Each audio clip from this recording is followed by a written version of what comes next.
What is going on, everybody? My name is Pete, and you guys are watching Paid to Drive and Pay to Drive vlogs. Hope you guys are doing fantastic out there. If you drive for apps like GrubHub, DoorDash, Uber Eats, or any of the others, you, my friends, are in the right place to stay up to date with what's going on in the gig economy. So get started right now for free. Hit that red subscribe button down below. Turn on all notifications so you're always notified whenever I post something new. And if you wouldn't mind, hit that like button down below. Just lets YouTube know I'm doing a good job. In fact, leave a comment right now saying liked, just so I know you did it. And let's jump into it. All right, drivers and dashers, got an interesting one here. An article that was shared by Buddha-san, and I'm not going to lie to you, this is kind of scary. Okay, so listen up. Your favorite restaurant might be taking delivery off the menu. Consumers might no longer be able to count on delivery of pancakes, ice cream, or whatever else they crave whenever they crave it. Some restaurants struggling with labor shortages and the return of customers to on-site dining are choosing to scale back at times on often less profitable delivery and to-go orders, companies and restaurateurs said. The move comes as restaurants try to juggle orders from dining rooms, phone calls, websites, and apps, sometimes all hitting stretched servers and kitchens during peak hours. Some restaurant operators said they are shutting off delivery and online sales for periods to focus on dine-in customers who generally provide the most profitable sales. Executives of Darden Restaurants Incorporated, Cheesecake Factory Incorporated, Dine Brands Global Incorporated, and First Watch Restaurant Group Incorporated are among those, throttling delivery and online orders when their kitchens become too busy serving dine-in customers or when locations are struggling with staffing. In that trade-off, we are always going to make sure that we're serving the guests that are physically in front of us because that experience has got to be right, said John Payton, Dine Brands chief executive. The company said restaurants in its Applebee's chain have at times shut off delivery options in evenings and at IHOP on weekend mornings.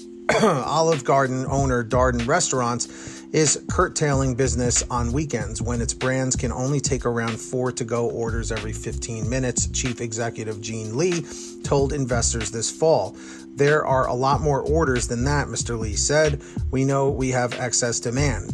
Customers are starting to notice the delivery outages. 15% of diners said delivery wasn't available from full-service restaurants at peak times in recent months, according to a poll of 1,008 Americans earlier this month by Lisa W. Miller and Associates, LLC, a consumer research firm. Food delivery boomed last year as pandemic-related restrictions resulted in restaurants closing their dining rooms, and many customers declined to eat inside even when they could out of health concerns. Many restaurants that never offered delivery began signing up for the service, and apps rang in new business. Restaurants largely reopened their dining rooms this year and customers began returning, but many diners still aren't comfortable eating out, and more than a third of diners are opting for takeout and food delivery again, a separate poll of 1,003 adults by Lisa W. Miller and Associates found in October. Overall, delivery and carry-out business is still holding up for restaurants, even as consumers return to dining rooms. Nearly 44% of orders at sit-down restaurants were made to go in the year ended in September, up from 20% in the same period before the pandemic, according to market research firm NPD Group Incorporated. DoorDash Incorporated and Uber Eats reported growing sales in the 3 months ended September 30th, compared with the same period in 2020, despite restaurants largely having reopened their dining rooms from pandemic lockdowns. Sit-down chains, including Texas Roadhouse Incorporated and Brinker International Incorporated, are reporting higher sales this year than before the pandemic, in part because to-go sales haven't dropped. For restaurants, growing costs of ingredients and wages are weighing on profits and labor remains scarce. Many restaurants have hung on to delivery and takeout as options, with the Delta variant of the virus depressing dining visits again, and some operators contending with restrictions such as the return of mask mandates and requirements for proof of COVID-19 vaccinations from diners. But some operators said they are concluding they can't do it all the time. Brooklyn-based Bagel Point now rejects 300 to 400 online orders from apps on most weekend days because of the volume of to-go and in-person business, and encourages people to order from them directly, owner Sam Kaplan said. Michael Ayub, founder of Brooklyn-based pizza company Fornino, said he shuts down most delivery app orders when his restaurants get too busy with those eating inside, or when many online orders come through Fornino's own website.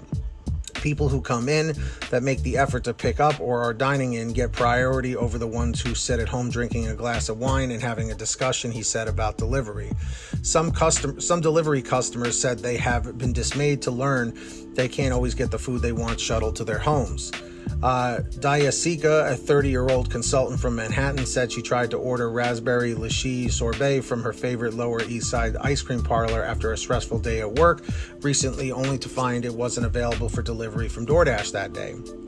I was like, no, don't do this to me today, she said. Ms. Sika said she was able to order the sorbet a few days later.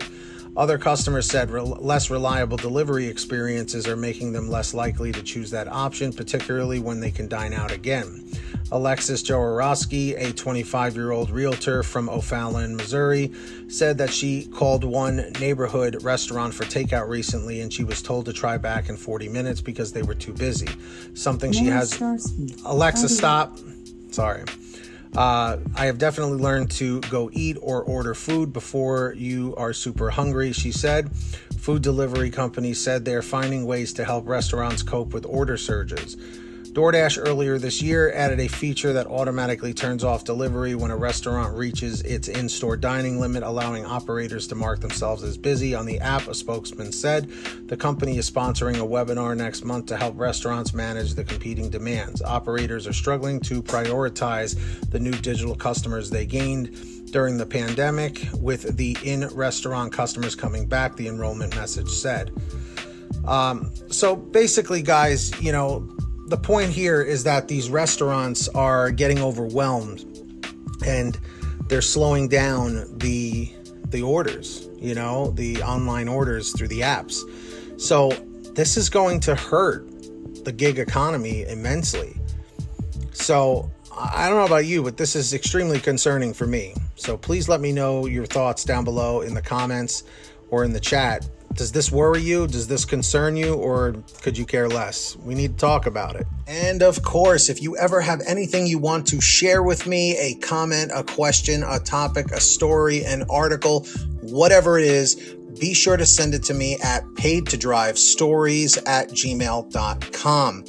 Also, for a quicker response, you guys can always reach out and message me through Patreon at patreon.com/paidtodrive. That link is in the description down below or in the pinned top comment. And anyone who signs up as a patron, as my way of saying thank you, is I give you guys shout outs in all my new videos. And as you can see, there are all the names right here on your screen of our current patrons as of the current moment of this video being made. So huge shout outs to all of them. If you guys want to sign up, links are down below. As I mentioned, who's going to be the next patron? Maybe it will be you. And of course, I hope every single one of you out there is saving lots of money on your gas using the free gas app called Get Upside. The link is in the description down below. Just scroll down this page and click on the link that says Get the Free Gas app. It's very simple to use. It'll tell you how to install it on whatever kind of phone, tablet, or device that you have. And then from that point, all you got to do is go to your gas station, pump your gas, print out your receipt, take a picture of your receipt with the Get Upside gas app, and within 48 hours or so, you'll get anywhere from 15 cents to 45 cents a gallon back, which is pretty fantastic. And if a friend or family member signs up using your code, you'll get paid every time they pump gas. It's called Get Upside. Links in the description down below. Make sure to download it today. And finally, for all your t-shirts, hoodies, and goodies, visit paidtodrivestore.com. That link is in the description, and you guessed it, the pinned top comment down below. We've got lots of great new designs, colors, sizes, you name it. We probably have it on sale every day at paidtodrivestore.com. That link is in the description down below and the pinned top comment. And of course, if you made it to the end of this video, I'm extremely grateful for all of you. Let me know by leaving a comment in the chat or the comment section below saying END 100, END 100. Just lets me know you did it. Don't forget to hit that red subscribe button down below and turn on all notifications so you're always notified whenever I post something new. And if you wouldn't mind it, hit that like button down below. Just lets me know you enjoyed the video, and it lets YouTube know that I'm doing a good job. In fact, leave a comment right now saying liked, L-I-K-E-D, just so I know you did it. And until next time, get that money, get that honey. Keep hustling and keep bustling, and we'll see you next time right here on Paid to Drive and Paid to Drive Vlogs. And as always, drive safe, be well, and we'll see you on the next one. Peace.